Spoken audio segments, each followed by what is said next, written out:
So, how are you feeling about the year that just passed? Welcome back.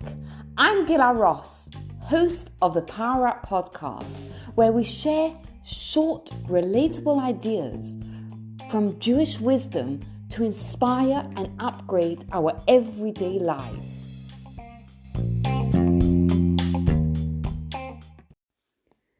How was your past year? We've just had Rosh Hashanah, and you may have been reflecting on the past year, and you may be looking at the past year and thinking, wow, I did well. Some of those goals, I smashed them.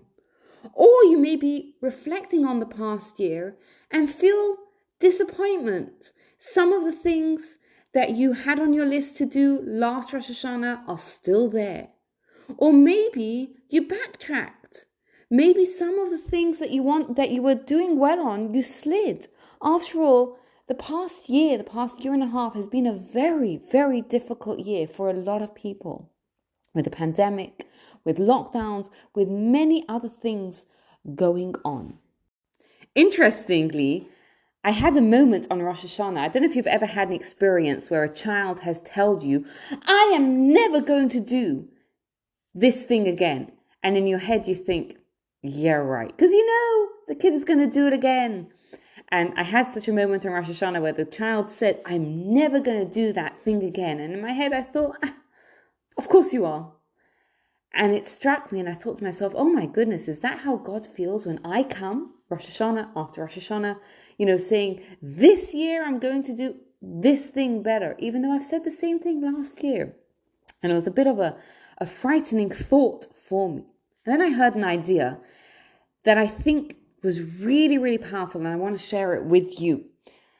So the Parsha Netzavim is always read the week, the Shabbat before Rosh Hashanah. Now, what's fascinating is that sometimes we double up on the Torah readings. We read 2 Parshiot in 1 week. And the reason why that is because we complete a cycle of reading the Torah over a whole year. And depending on when the festivals fall, sometimes we have a few less Shabbases to work with. So we double some of them up. Now, Netzavim and Vayelech are sometimes doubled, but they are both very short parshiot. Together, they have about 70 sentences in them. On the other hand, there are 2 other parashiot that's called Matot and Maseh, and those are both very long ones. They come a little bit earlier in the year. Together, they are 244. Now, they're often read. They're sometimes read separately, but they're often doubled up. So the question is asked: why? It doesn't make sense. Here you have 2 very long ones. Keep them separate, and these 2 very short ones, Netzavim and Vayelech, put them together. Why do we do it that way? So the answer that's given is fascinating. And the answer is because if we didn't double up Matot and Maseh, those 2 extremely long ones that come earlier in the year, then it would happen that Netzavim would fall after Rosh Hashanah. Now, what's the problem with that? Here's the problem.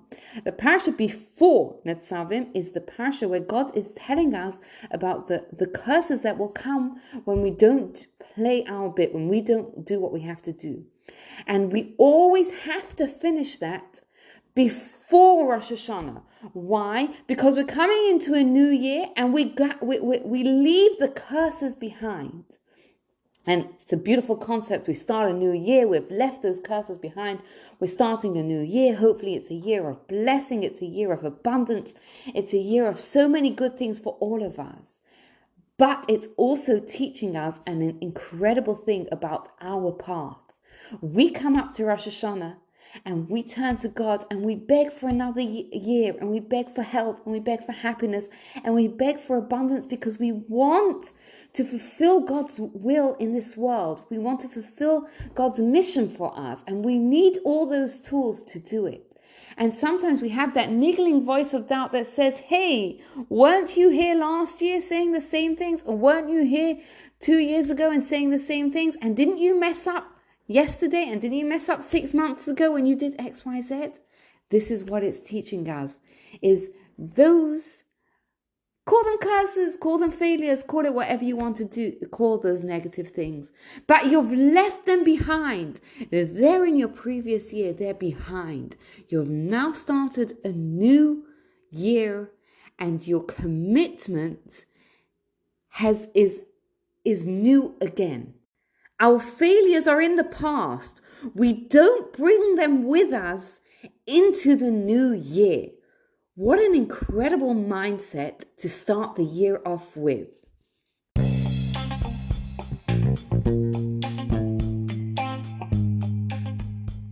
Thank you for taking the time to listen. I'd love to hear your thoughts. You can get in touch with me on WhatsApp or you can find me on Instagram at Gilaros.